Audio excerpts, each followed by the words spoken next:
Hallelujah. Thank you, Lord. Thank you, Holy Spirit.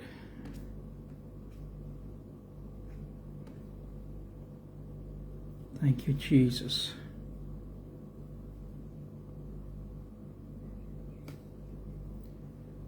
Hallelujah. Glory, glory, glory, glory. Thank you, Lord. Thank you, Lord. Thank you, Lord. Thank you, Lord. Thank you, Jesus. Hallelujah. Hallelujah. Hallelujah. Thank you, Holy Spirit. Thank you, Holy Spirit. Thank you, Abba Father. Thank you, Abba Father. Hallelujah. Thank you, Jesus. Thank you, Holy Spirit. Thank you, Holy Spirit. Oh, thank you, Holy Spirit. Thank you, Abba Father. Thank you, Lord. Thank you, Lord. Thank you, Lord. Thank you, Lord. Thank you, Lord. Thank you, Lord. Thank you, Lord. Thank you, Lord. Thank you, Lord. Thank you, Lord. Thank you, Lord. Thank you, Lord. Thank you, Lord. Thank you, Lord. Thank you, Abba Father. Thank you, Abba Father. Thank you, Abba Father. Thank you, Abba Father. Thank you, Lord. Thank you, Lord. Thank you, Lord. Thank you, Lord. Thank you, Lord. Thank you, Lord. Thank you, Lord. Thank you, Lord. Thank you, Holy Spirit. Thank you, Holy Spirit. Thank you, Abba Father.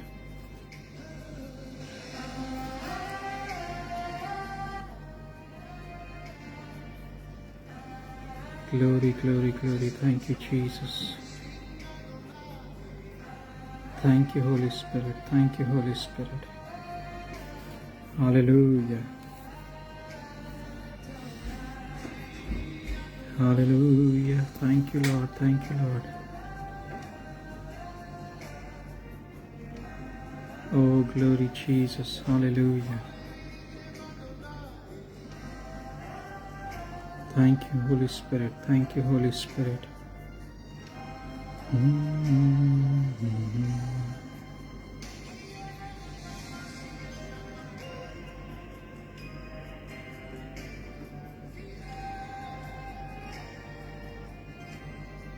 Hallelujah.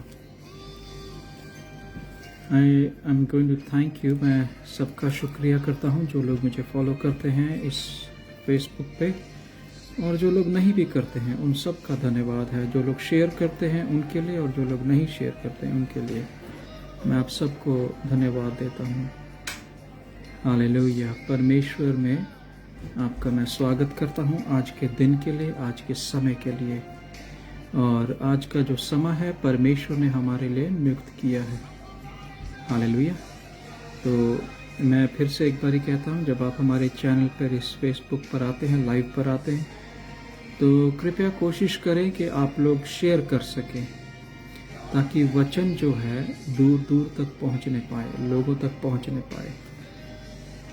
क्योंकि वचन पहुँचता नहीं है, लोगों को जो clarity मिलना चाहिए वो क्लैरिटी नहीं मिलता है ना। उनके मन के अंदर बहुत सारी बातें जो छिपी रह जाती हैं, जो अनआंसर्ड होती हैं, जो जिनके लिए अभी तक उनको उत्तर नहीं मिला है, वो उत्तर उन तक नहीं पहुंच पाता। हो सकता है परमेश्वर इस नाचीज़ को, मुझ जैसे को, जिसको लोग कुछ ना समझें और हंसी और ठट्ठा में उड़ाते होंगे, परंतु हो सकता है मेरी आवाज़ किसी एक के लिए बनी है जो सुन लेगा और उसको छुटकारा मिलेगा। आमीन। सो मैं उन सब का धन्यवादी हूँ जो शेयर कर रहे हैं। बाइबल में लिखा है, बट आज का जो विषय पे मैं बात कर रहा हूँ वह है उपवास पे, फास्टिंग पे। When you fast anoint your head and wash your face. मत्ती 6:17 पे लिखा है कि जब आप उपवास करो, अपने आप को अपने आप को मसा करो, अपने आप को मसा करके और अपना मुंह चेहरा धो करके, साफ करके अपने आप को परमेश्वर के सामने लेकर करके आओ फास्टिंग में। तो उपवास जो है किस मकसद से किया जाता है, वो मकसद बहुत ज़रूरी है। मैं ये हिंदी में इसलिए बना रहा हूँ क्योंकि बहुत सारे लोग जो हिंदी बोलने और हिंदी समझने वाले लोग हैं, उपवास को ठीक से समझ जाएं। फास्टिंग क्या है, उपवास क्या है। उपवास का मतलब है किसी चीज से हमें हम फास्ट लेते हैं, हिंदी में बोलेंगे अवकाश लेते हैं। सो ब्रेकफास्ट बोलते हैं, हम लोग ब्रेक करते हैं अपना फास्ट। जब हम सुबह उठते हैं ब्रेकफास्ट भोजन करते हैं। रात पर भूखे सोते हैं और जितना 8 घंटे हम सोते हैं, कोई लोग 6 घंटे सोते हैं, कुछ लोग 8 घंटे सोते हैं, तो वो जितना समय आप सो रहे हो आपने भोजन नहीं किया, वो अवकाश है आपका। आपने जब उठना है यू ब्रेक योर फास्ट, आप अपना उपवास तोड़ते हैं, ब्रेकफास्ट है, ठीक है ना। So fasting is abstaining from food for spiritual motives. आप जब उपवास करते हो, बाइबल के अनुसार उपवास अपनी आत्मिक उन्नति के लिए होता है। आपकी आत्मिक उन्नति के लिए परमेश्वर कह रहा है कि उपवास करो ताकि आप परमेश्वर के निकट आ जाओ। हालेलुया। यदि आप परमेश्वर के निकट नहीं हैं, यदि आपको लगता है कि आप अभी प्रभु यीशु के निकट नहीं आ पाए हैं, आपको लग रहा है कि आपको प्रार्थना करने में, आपको उपवास करने में दिक्कत हो रही है, हालेलुया, सो आप क्या करेंगे? आप उपवास में जाएंगे। आमीन। आप कहाँ जाएंगे? उपवास में जाएंगे। सो इसलिए परमेश्वर को पुकारें और परमेश्वर तुम्हारे को उत्तर देगा। उपवास करें, किसी मकसद के साथ करें, किसी मोटिव के साथ करें। उपवास का मतलब ये नहीं कि हम कुछ चंद घंटे हम लोग भूखे रहेंगे। और देखो, उपवास जब आप करते हो तो उस उपवास से, बाइबल में बहुत सारे उदाहरण मैं आपको दे दूंगा कि उपवास जब किया जाता है तो किसी बंधन को तोड़ने के लिए किया जाता है, किसी बाधा को रिमूव करने के लिए उपवास किया जाता है। ये एक उपवास जो है आत्मिक भोजन है। शरीर को नाश करना है और शरीर की अभिलाषाएं, मन की लालसाएं, ये सब बातों को, लोभ, लालच, मन का जो भी है, आपकी जीविका का घमंड है, आपको कोई एडिक्शन है, एडिक्शन, जब हम एडिक्शन की बात करेंगे तो आपको और गहरी बात बताऊंगा एडिक्शन क्या होता है। सो स्पिरिचुअल रीजन के लिए, आत्मिक कारण के लिए हम लोग भोजन कर रहे हैं। आत्मा के लिए भोजन उपवास है। फास्टिंग एक भूख हड़ताल नहीं है कि हमने भूखे रहना है, हम अपनी जिद मनवाने के लिए परमेश्वर के पास जा रहे हैं, हम अपनी बात को पूरा करने के लिए परमेश्वर के पास जा रहे हैं। उपवास का मतलब ये नहीं है कि हमने परमेश्वर के आगे जोर जबरदस्ती करनी है, प्रभु ये मेरी चीज को पूरा करना। उपवास का मतलब है कि आप अपनी लालसाओं को छोड़ करके, घमंड को छोड़ करके अपने आप को शून्य कर रहे हैं। मनुष्य का जितने भी मनुष्य के अंदर चिंता है, परेशानी है, पाप है और हर अलग अलग रीति से जो बातें हैं, उन बातों से आप छुटकारा चाहते हैं। आप ऐसी बातों से छुटकारा चाहते हैं जिसमें शैतान आपको गिरा रहा है। हालेलुया। आप चाहते हैं, पर देखिए परमेश्वर का वचन में प्रभु कहता है कि अपनी आंख का लट्ठा पहले निकालना है। तो वो क्या है? अपने आप को पहले शुद्ध करना है, अपने आप को क्लियर करना है। जब तक हम अपने आप को मोटिव नहीं रखेंगे, अपने आगे एक मकसद नहीं रखेंगे, मेरा उपवास आज मेरे आत्मिक शुद्धिकरण के लिए है, मेरे जीवन के शुद्धिकरण के लिए है, सो तब तक आप उपवास की तरक्की में, उपवास को पूरा होते हुए नहीं देख पाएंगे। हालेलुया। सो उपवास को पूरा होते देखना है तो आपको अपने आप को शून्य पर लाना पड़ेगा, शून्य। हालेलुया। उपवास आप डाइट के लिए, कंट्रोल के लिए नहीं कर रहे हैं। आप उपवास इसलिए नहीं कर रहे कि आपने पतला होना है, आपने हेल्दी दिखना है, आप इसलिए उपवास नहीं कर रहे हो। आपका उपवास परमेश्वर को प्रसन्न करने के लिए है। हालेलुया। आपका जो उपवास है परमेश्वर को प्रसन्न करने के लिए, मनुष्य को प्रसन्न नहीं करना, शरीर को प्रसन्न नहीं करना, हमें परमेश्वर को प्रसन्न करना है। सो हमारा उपवास काहे के लिए? हमारा उपवास परमेश्वर को प्रसन्न करने के लिए है और शरीर की अभिलाषाएं और उसकी इच्छाएं और उसकी जो भी बातें हैं शरीर में, उनको खत्म करने के लिए है। आमीन। और परमेश्वर के निकट जाने के लिए है। सो अलग अलग तरीके के उपवास हैं। एक है एब्सोल्यूट फास्ट, संपूर्ण उपवास, ठीक है। 40 दिन का हो सकता है, जैसा मूसा ने संपूर्ण उपवास। जब मूसा ने उपवास किया और परमेश्वर की उपस्थिति में बैठा, वहां भोजन नहीं किया उसने, वो 40 दिन रात वहां पर रहा और उसने कुछ भोजन नहीं लिया। ठीक है, वो आत्मिक रीति से इतना बढ़ गया कि वो लाल समुद्र को भाग कर सका। हालेलुया। और वो आत्मिक रीति से इतना भर गया कि उसके इजराइलिट्स जो इजराइली थे, वो जब पहाड़ से नीचे आया तो वो इच्छा हुई उनके अंदर कि हम परमेश्वर से बात करना चाहते। मूसा तू अकेला बात करता, हम भी बात करेंगे, तो हमें उसकी आवाज़ सुननी है। तो वो सुन नहीं पाए परमेश्वर की आवाज़। आज बहुत सारे मसीह हैं, उपवास कर रहे हैं, प्रार्थना कर रहे हैं, कुछ नहीं बदलता आत्मिक रीति से, ना शारीरिक रीति से, कुछ भी नहीं बदलता, ना स्वभाव बदलता है, ना बातें बदलती हैं, ना हरकतें बदलती हैं, कोई बिहेवियर चेंज नहीं आता है ना, कुछ भी चीज़ बदलती नहीं, ना तो घर के बंधन टूटते हैं। वो उपवास केवल एक धार्मिकता बन गई है, एक तरीके की धार्मिकता बन गई है। सो परमेश्वर हमें धार्मिकता दिखाने के लिए नहीं बुला रहा है। परमेश्वर हमें धर्मी बनकर लोगों को दिखाने के लिए नहीं बना रहा है कि हम उपवास करते हैं, हम उपवास करने वाले लोग हैं, हम 40 दिन उपवास करते हैं, है ना। हम कई लोगों को इसी बात का घमंड है, हम 40 दिन का उपवास करते हैं, पर 40 दिन में क्या आपका गुस्सा, क्या आपका घमंड, क्या आपके अंदर की ईर्ष्या, आपके अंदर की जलन, ये सब नाश हो गया? क्या आप अपने से छोटे को प्रेम करना सीख गए हो, या दूसरों को नीचा गिराने से हट गए? तो हम ऐसा ना करें। तो उपवास जो है ये स्पिरिचुअल ग्रोथ है, आपकी आत्मिकता बढ़ने के लिए परमेश्वर बुला रहा है। परमेश्वर कह रहा है उपवास करना है। तो निनवा फास्टेड फॉर 3 full days। निनवा के शहर में, जबकि वहाँ का जो राजा था वो करप्ट था, वो अन्य जाति था, पर फिर भी उपवास को बुलाया। ठीक है ना, वो यूहन्ना 3 अध्याय में आप पढ़ सकते हैं।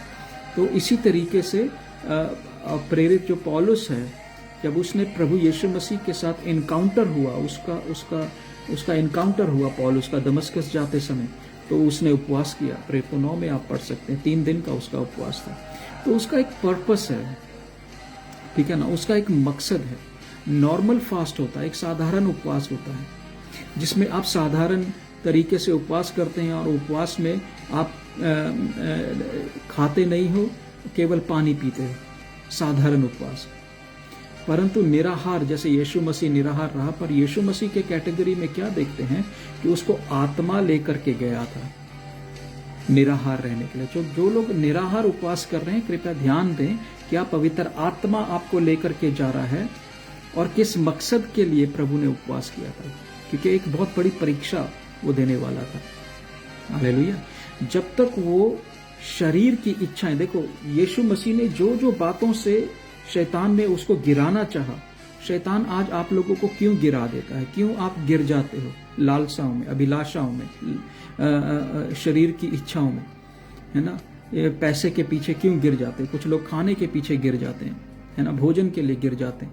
सो ये क्यों होता है? वो इसलिए होता है क्योंकि आपने अभी तक उस शैतान को नहीं हराया है जिसको आपको 40 दिन निराहार रह करके गिराना था। ठीक है, आप लोग नहीं गिरा पाए हैं, इसलिए आप जयवंत नहीं हो पा रहे हैं, इसलिए आप टेरिटोरियल या क्षेत्र के जो दुष्ट हैं उनसे नहीं लड़ पा रहे हो। पहले अपने जो दुष्ट आपको सता रहा है, जो दुष्ट आपको गिराना चाहता है, पहले उससे लड़ो, उपवास प्रार्थना करो, आत्मिक उन्नति में बढ़ो, मैच्योरिटी में बढ़ो, और फिर आप आगे जो बाहर आपके घर के दुष्ट हैं, फिर घर के बाहर के दुष्ट हैं, उनको हरा पाओगे। तो ये एक स्टेप है, एक स्टेप बाय स्टेप अगर आप चलोगे, है ना। ही वॉज हंगर फॉर, है ना, बाइबल में लिखा है वो भूखा प्यासा था, उसको बहुत भूख लगी। लूका 4 में आप पढ़ लेना, ठीक है ना। तो बाइबल क्या कहती है? He hated nothing, but it doesn't mention that he did not drink anything. Bible हमें ये नहीं बताती, ठीक है ना। तो उसने क्या खाया पिया, क्या नहीं खाया, पर वो जब भूखा था तब वो परमेश्वर के पास था। हमारा उपवास जो होता है ना, हमारी तड़प, हमारी जो जील है, हमारा जो परमेश्वर के प्रति प्रेम है, वो और बढ़ जाना चाहिए। दुनियादारी से अलग होकर के उपवास क्या करता है? अलग करता है। उपवास हमें दुनिया के कामों से अलग करता है, दुनिया की बातों से अलग करता है, दुनिया की स्वभाव से अलग करता है। फिर एक पार्शल उपवास होता है, यानी वो पार्शल है, वो आधा है। जैसे आप लोग सुनते हैं दानियल का उपवास है, इसकी आज्ञा नहीं है, कहीं पर भी उपवास के लिए आज्ञा नहीं है। दानियल का उपवास किया था, उसने भली वस्तुएं, चिकनी चुपड़ी वस्तुएं, जैसा कि हम देखते हैं गुड फ्राइडे के दौरान हम लोग एक पार्शल फास्ट करते हैं, जिसमें हम लोग कहते हैं, बहुत सारे मसीह लोग भी ये सुनते हैं और कहते हैं कि हमें जो अच्छा लगता है उसका हम त्याग करें। कई लोग शराब छोड़ देते हैं, कई लोग खाना छोड़ देते हैं, कई लोग अच्छा वस्त्र छोड़ देते हैं, परंतु उसके बाद वो सब कुछ करते हैं। पर उपवास ने कुछ बदला नहीं है। उपवास हमारे जीवन में कुछ बदलाव लाने के लिए है, हमारे घर में, हमारे परिवार में, हमारी लाइफ में वो एक बदलाव लाने के लिए उपवास है। वो हमारे जो जीवन के अंदर शैतान घुस बैठा है, किसी ना किसी कारण से वो डेवल आ जाता है, वो शैतान आ जाता है, ठीक है ना। तो कभी कभी दरवाजे खुल जाते हैं ऐसे एरिया के लिए जहाँ पर हमें नहीं जाना चाहिए, जो बात हमें नहीं करनी चाहिए, जो चीज़ें हमें नहीं करनी चाहिए, हम दरवाज़ा खोल देते हैं, वो अंधकार की शक्तियाँ प्रवेश करती हैं आत्मिक जगत में। जब आप आत्मिक जगत को समझेंगे तब आपको ये बातें पता लगेंगी। सो परमेश्वर चाहता है कि हम वो आत्मिक जीवन में स्ट्रांग होते जाएं, ठीक है। जब आप अपना भोजन छोड़ते हैं 7 दिन के लिए, आप कोई भी बात में, साधारण उपवास 7 दिन का होता है, ठीक है ना। अब जो दानियल ने उपवास किया था, उसने क्या खाया था? ही ओनली हैड सूप्स, वो सूप पी रहा था और फल खा रहा था और साग पात खा रहा था, वेजिटेबल खा रहा था, ठीक है ना। उसने हर एक चिकने भोजन को, हर एक बढ़िया मीट को, भोजन को, शाही पनीर को, सबको दरकिनार कर दिया। उसने बोला मैं ये नहीं खाऊंगा, मैं केवल सब्जी खाऊंगा, है ना। तो वो एक तरीके का refining yourself, refining your eating, अपने आप के खाने को शुद्ध करना, है। तो हमें भूख तो लगती है, हमें ये भी खाना, हमें वो भी खाना, हमें केक भी खाना, पेस्ट्री भी खाना, चॉकलेट भी खाना, हमने हमने हमने अलग अलग तरीके के भोजन है वो खाने, पर हम रिफाइन करते हैं अपने आप को, हम कहते हैं नहीं हम ये नहीं खाएंगे, no to all those things. फिर हम फास्ट करते हैं, उन चीज़ों को अपनी लाइफ से दूर करते हैं। फिर नॉन फास्ट फूड है, नॉन फूड फास्ट है, नॉन फूड फास्ट सॉरी, है ना, जिसमें हम अपने आप को ऐसी चीज़ों से दूर करते हैं जो हमें जो मुझे अच्छी लगती है, मुझे ग्रेटिफाई करती हैं, मुझे ऊंचा उठाती हैं। बहुत सारे ऐसे भोजन हैं, जैसे दानियल ने किया था, अवॉइड किया था, राजा का भोजन नहीं करेंगे हम शादी ब्याह में नहीं जाएंगे, हम उपवास करेंगे, हम प्रार्थना करेंगे, हम शादी ब्याहों के खाने का लालच नहीं करेंगे, हम किसी वाइन का लालच नहीं करेंगे। वाइन यानी कोई भी, मैं या कोई भी आप हार्ड ड्रिंक को ले लीजिए, उसका सेवन नहीं करेंगे। उपवास से हम बहुत सारी चीज़ों से हम अपने आप को दूर करने के लिए करते हैं, ताकि हमारी अनॉइंटिंग, हमारे ऊपर जो परमेश्वर ने अभिषेक दिया है वो बढ़ नहीं पाए। परमेश्वर ने हर एक उस व्यक्ति के ऊपर अभिषेक डाला है जो बुलाया गया है परमेश्वर की ओर से। परमेश्वर ने अभिषेक किया आपको उसके काम के लिए, पर यदि आप उसका काम नहीं कर रहे, दानियल आप पढ़ लीजिए, दानियल 3 हफ्ते उसने उपवास किया, पूरे 3 हफ्ते उसने, दानियल 10 में आप पढ़िएगा तो उसमें पूरे 3 हफ्ते उसने उपवास किया। पौलुस एब्सेंट फ्रॉम सेक्स, वो पौलुस का जो जिंदगी में हम, पौलुस टॉक्स अबाउट एब्स्टेनिंग फ्रॉम सेक्स। हम विवाहित जीवन में भी हम देखते हैं, जब पौलुस कुरिन्थ की कलीसिया में जो गड़बड़ी है उसमें बोलते हैं, जब तुम उपवास करते हो, पति पत्नी आपस में संबंध ना बनाए, वो उपवास है, वो उस समय दूरी बनाए रखें। सो दूर होने को हम फास्टिंग बोलते हैं। We have to say no to things, we have to say no to everything that pleases our flesh, जो हमारे शरीर को, हमारे पेट को, हमारी भूख को वो तृप्त करता है। हमें ये खाना अच्छा लगता है, हमें वो खाना अच्छा लगता है, तो हम उन बातों को we say no I am not going to eat. अब एक आता है कॉर्पोरेट फास्ट। कॉर्पोरेट फास्ट में आप जब कॉर्पोरेट फास्ट करते हो तो उसमें आप क्या देखते हो, उसमें जैसे चर्च का ग्रुप है, कोई चर्च है, कोई आपका ग्रुप है, प्रेयर ग्रुप है, वो एक मोटिव लेकर के एक योजना के साथ बैठते हैं कि हमारे ग्रुप को बढ़ना चाहिए, हमारी कलीसिया को बढ़ना चाहिए, हमारी मिनिस्ट्री को बढ़ना चाहिए। उस ग्रुप के एक विषय को लेकर के आप प्रार्थना करते हैं।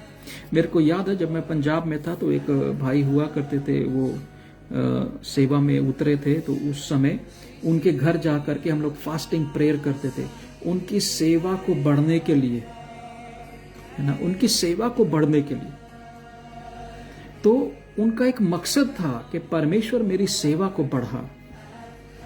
तो वो कॉर्पोरेट फास्ट है, उसमें कोई लाभ नहीं है, आपको कोई लाभ नहीं है, परंतु दूसरे का लाभ है।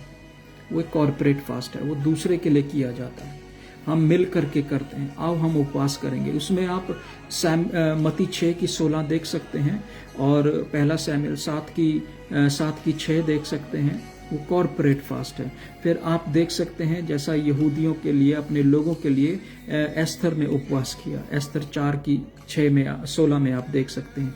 फिर हम देख सकते हैं कि एजरा में भी, जब हम देखते हैं एजरा 8 में आप पढ़ सकते हैं। फिर आप प्रेरितों के काम में पढ़ सकते हैं ना। फिर योना नबी की किताब, बुक ऑफ जोना चैप्टर 3 आप पढ़ सकते हैं। तो उसमें आपको पता चलेगा जब पूरे शहर ने, पूरे देश ने उपवास किया, कलेक्टिव रीजन, है ना। हम विरोधी से बचना चाहते हैं, हम अंधकार की शक्तियों से बचना चाहते हैं, हम चाहते हैं हमारी टेरिटरी इंक्रीज हो जाए, तो हम लोग कलेक्टिव फास्ट में, कॉर्पोरेट फास्ट में आ जाते हैं, ठीक है ना। कलीसियाओं में उपवास बुलाया जाता है ताकि कलीसियाओं की जो दिक्कतें हैं, परेशानी, वो दूर होने के लिए। आमीन। जो भी आप उपवास रखें, किसी भी तरीके का उपवास रखें, याद रखें कि उपवास का मकसद होना बहुत जरूरी है। आपको परमेश्वर के सामने उसको क्लियर रखना है, प्रभु ये मेरा मकसद है, मैं इसलिए उपवास कर रहा हूँ। बंधन तोड़ना है प्रभु, मेरे खुद के बंधन है प्रभु, मैं मेरे बंधन को तोड़ने के लिए तेरे सामने उपवास कर रहा हूँ। और जब तक आप परमेश्वर से सुन ना लें, आपको गारंटी ना मिल जाए, वो आप परमेश्वर के पास बने रहें। ये नहीं कि 1 दिन, 4 दिन, 1 महीना उपवास करके आप बोलें बस चलो हो गया। नहीं, आपको सेटिस्फेक्शन होना चाहिए कि आपका बंधन टूट गया है। आपको कंप्लीट सेटिस्फेक्शन होना चाहिए, आपको कंप्लीट लगना चाहिए कि हाँ मेरा बंधन टूट गया है, मेरा जो प्रॉब्लम था वो हल हो गया है। आमीन। कोई भी इश्यू हो सकता है, आपकी चंगाई का विषय हो सकता है, आपके बहाली का, आपके परिवार की बहाली का, आपके फाइनेंस की बहाली का, आपकी मैरिज में कोई भी विषय हो सकता है। उपवास करें, प्रार्थना करें, परमेश्वर के आगे जाएं और प्रार्थना करेंगे तो परमेश्वर आपकी प्रार्थना को सुनेगा। उपवास सही तरीके से किया गया उपवास, प्रार्थना उत्तर लेकर के आता है, बंधन को तोड़ता है। तो अगर आप सोच रहे हैं कि परमेश्वर के सामने उपवास में जाएंगे, तो अपने आप का जो है मोटिव क्लियर करें, अपना मकसद को प्रभु के आगे क्लियर करें। आमीन। जब तक आपका मकसद क्लियर नहीं है, जब तक आपका मोटिव क्लियर नहीं है, ठीक है, तब तक आप फास्टिंग हमें हेल्प करता है, फास्टिंग हमारी मदद करता है। किस लिए मदद करता है? वो फास्टिंग हमारी मदद करता है कि हम जितनी भी हमारे जीवन के अंदर क्लैमिटीज है, जो भी परेशानियां हैं, दिक्कतें हैं, कलेश हैं, उनको हमारी जिंदगी से हटाने के लिए। आमीन। जब तक आपकी जिंदगी की परेशानियां, आपकी मिनिस्ट्री की परेशानियां दूर नहीं हो, उपवास में रहें, प्रार्थना करें, परमेश्वर से उत्तर पाएं। बहुत सारे लोग 40 दिन का उपवास करते, गुड फ्राइडे के दौरान उपवास करते, पर अभी तक जीवन नहीं बदले हैं, अभी तक नेचर, स्वभाव नहीं बदला है। वो स्वभाव को बदलना है। हालेलुया। जो गलतियां करते थे वही गलतियों में बने हुए, जो काम करते थे उन्हीं कामों में बने हुए। सो जब फास्टिंग कर रहे हैं, वो फास्टिंग आपके चेहरे को बदले, आपके स्वभाव को बदले, आपके व्यक्तित्व को बदले, आपके परिवार में आपके बच्चों को बदले, आपकी बीवी को बदले, आपके पति को बदले। वो उपवास ऐसा करो कि परमेश्वर आपके जीवन में उतर आए। आमीन। परमेश्वर के साथ रिश्ता कायम करना, दोबारा से रिश्ता कायम करना, उपवास करें, रिन्यू करें अपना कनेक्शन परमेश्वर के साथ। तो उस समय जब आप किसी विषय को लेकर के बैठे, तो इधर उधर के विषय बीच में मत डालो, ठीक है। Don't put all your cares in that fasting prayer when you are in a specific fasting prayer. अब आप जब किसी विषय को लेकर बैठ गए हो, उस विषय को लेकर के ही उपवास करें। फिर चंगाई के लिए, इधर उधर के लिए नहीं, वो विषय को क्लियर करें। परमेश्वर God is not a God of confusion. परमेश्वर गड़बड़ी का परमेश्वर नहीं है। परमेश्वर जब भी बात करता है, साफ और सटीक बात करता है। आमीन। सो परमेश्वर जब भी बात करेगा, आपसे क्लियर बात करेगा, आपको उस विषय पर लेकर के आएगा। परमेश्वर भटकाने वाला परमेश्वर नहीं है। आमीन। और अगर आपने और ज़्यादा मदद लेनी है उपवास के दौरान के लिए तो यशाया 58 तो आप पढ़ सकते हैं। आइज़ाया 58 मैं यहाँ टाइप कर दूंगा, तो आइज़ाया 58 को आप पढ़ सकते हैं। हालेलुया।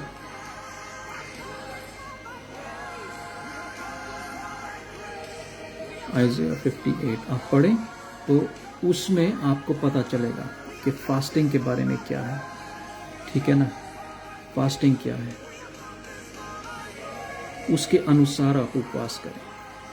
रीड फास्टिंग के बारे में, read about that. Hallelujah. Read about that fasting. What is fasting? मैं उस फास्टिंग में कैसे जाऊं? जब आप उपवास कर रहे हैं परमेश्वर को प्रसन्न करें, परमेश्वर के निकट जाएं। और परमेश्वर जो कहता है उपवास में, देखिए उपवास प्रार्थना एक संवाद है। प्रार्थना जब आप करते हैं तो दूसरी तरफ से उत्तर मिलना चाहिए।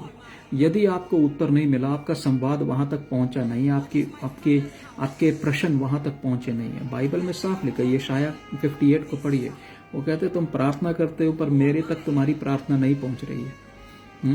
तो इसका मतलब क्या है? देयर इज अ गैप, वहां पर एक अंतर है, कुछ रुकावट है, जहां आपकी प्रार्थना नहीं पहुंच रही, आपके उत्तर नहीं आ रहे। क्यों नहीं आ रहे?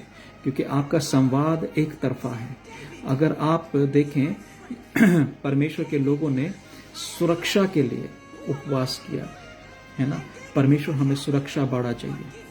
हालेलुया। दूसरा इतिहास आप पढ़ सकते हैं 20 अध्याय में, तो आप देखेंगे सुरक्षा को बढ़ाने के लिए उपवास कर सकते हैं। तो बहुत सारी जगहों पे हम लोग उपवास को इस्तेमाल करते हैं। उपवास, प्रार्थना, उपवास करना चाहिए, परंतु उपवास में हमें हल मिलना चाहिए, तो हमारा उपवास कंप्लीट है। हालेलुया। अगर आपको उत्तर पहली बात का ही नहीं मिला तो दूसरी बात में उपवास मत करिए। पहली बात का उपवास का उत्तर है ना। याकूब ने जेकब ने क्या करा? जेकब ने परमेश्वर को साथ रेसल किया, उसने उसके साथ युद्ध किया, मल युद्ध किया, और बोला जब तक तू मुझे आशीषित नहीं करेगा मैं यहां से तुझे जाने नहीं दूंगा। उसने परमेश्वर को पकड़ लिया, जाने नहीं दिया। वो कहता मेरे को अकेली ये दर्शन नहीं देखना, स्वर्गदूत उतर रहे चढ़ रहे, स्वर्ग जा रहे, आ रहे जा रहे, पोर्टल खुल गया, एक दरवाजा खुला है ना। मेरे को ये नहीं देखना प्रभु, मेरे को ब्लेस कर। I want to be blessed, है ना। अगर आपको आशीष चाहिए, आपको छुटकारा चाहिए, आस्क गॉड, और परमेश्वर के सामने भूख और प्यास के साथ, ज़ील के साथ, एक तड़प के साथ बैठो। प्रभु मैं नहीं उठने वाला, घर के काम नहीं, मुर्दों को मुर्दे दफन करने दो। प्रभु के सामने बैठो। है keep that courage to come before God. परमेश्वर के सामने सब कुछ छोड़ दो, दुनियादारी की बातें, ये सब बातें छोड़ करके उसके सामने दुनिया के लिए गुम हो जाओ, लापता हो जाओ, फिर परमेश्वर काम करेगा। आमीन। सो इसी के साथ मैं यहीं समाप्त करता हूं, और मैं आशा करता हूं कि आप लोगों को ये विषय समझ आया होगा। और अगर कोई सवाल हो तो ज़रूर पूछिएगा। इसको शेयर ज़रूर करिएगा। बाद में इसका लिंक कॉपी करके अपने पेज पर, अपने फेसबुक के ऊपर, प्रोफाइल के ऊपर जरूर डालिए, और लोगों के साथ व्हाट्सएप पे शेयर करिए, और जगह जगह पे शेयर करिए। ग्रुप लोगों को पता चले फास्टिंग के बारे में, और ताकि वो भी बंधन से आज़ाद होने पाए। पहले हमारे बंधन, हमारे जीवन के जो शैतान है, जो हमें रोकते हैं, जो हमें धमकाते हैं, परिस्थितियों का शैतान है, वो हमें गिरा देता है बार बार। वो उनसे पहले हम लड़ लें और उससे हम पहले जय प्राप्त कर लें, फिर हम आगे चलेंगे। Hallelujah. May God bless you. प्रभु आपको आशीष दे, प्रभु आपको शांति दे।